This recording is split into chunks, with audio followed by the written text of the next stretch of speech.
একটা বাচ্চার মানে যখন 35 বা 45 থাকে, তো সেক্ষেত্রে এই টেস্টিকেলের ব্যাপারটা, যে সিঙ্গেল টেস্টিকেল ডবল টেস্টিকেলের একটা ব্যাপার আমি শুনেছি আগাগোড়াই একটা ইস্যু থাকে, তো সেক্ষেত্রে একটুখানি যদি দেখো বলুন। জেনারেলি যদি ওয়েল পিওর ব্রেড ডগ হয়, আশা করা যায় তার বাবা বা দাদু ঠাকুমার মধ্যে যদি এরকম টেস্টিকেলের ইস্যু না থাকে, লাইনে আসে না। বাচ্চাকে টাইম দিতে হবে তো যে টেস্টিকেলটা ডিসেন্ড করবে। তুমি যে 30 দিনেই বাচ্চাটা বেঁচে দাও, তুমি জানবেই করে তার টেস্টিকেল আছে না নেই। তার টেস্টিকেল ডিসেন্ড হবে, পরিষ্কার বুঝতে পারবে মিনিমাম 6 উইক্সের পরে।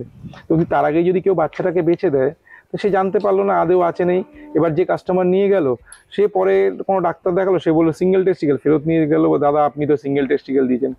সেও বা জানবেই করে 30 দিনে সিঙ্গেল না ডবল।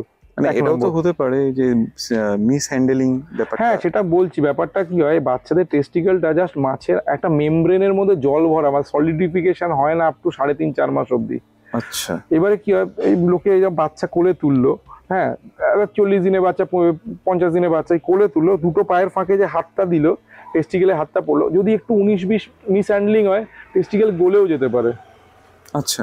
কেন, ওতে হয়তো বাচ্চাটা খুব একটা কিছু ফিলও করতে পারবে না, জাস্ট একটা কি বলবো, সেলোফেন পেপারের মধ্যে জল ভরা থাকলো, যেটা মানে একটা ওটা সলিডিফিকেশন হয়ই না, খুব নরম থাকে ব্যাপারটা। ঠিক আছে, এইভাবেও ড্যামেজ হতে পারে। কেন, অনেক সময় দেখা গেছে যে ডাবল টেস্টিকেল আছে, কিছুদিন পরে দেখা যাচ্ছে নেই, মিস হ্যান্ডলিং এর জন্য ড্যামেজ হয়ে গিয়ে থাকতে পারে। অনেক সময় মিস হ্যান্ডলিং এর টেস্টিকেল উপরে উঠে যেতে পারে, উঠে গেল আর নামলো না। ঠিক আছে, তো সেই জন্য আমরা যেটা বলি, আমার থেকে যদি কেউ মেল নেয়, আমি তো মোটামুটি 8 উইক্সের আগে বাচ্চা দিই না। পরিষ্কার টেস্টিকেল বোঝা যাবে, আমি দেখিয়ে দিই যে দেখুন টেস্টিকেল দুটো আছে। তারপরেও এটাও বলি যে আপনার যদি কোনো জানা ডাক্তার থাকে বা কোনো ভেটকে জন্ম নেয়, উইদিন 24 আওয়ার্স বাচ্চাকে চেক করিয়ে নিন।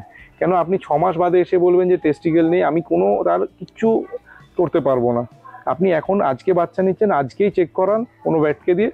আপনার যদি ভেট দেখে বলে যে সব ঠিক আছে রাখুন, যদি মনে ঠিক নেই, আপনি সঙ্গে সঙ্গে আমায় ফেরত দিয়ে দিন বাচ্চাটা। কেন, আমি 6 মাস বাদে 1 বছর বাদে এটাকে এন্টারটেন করবো না।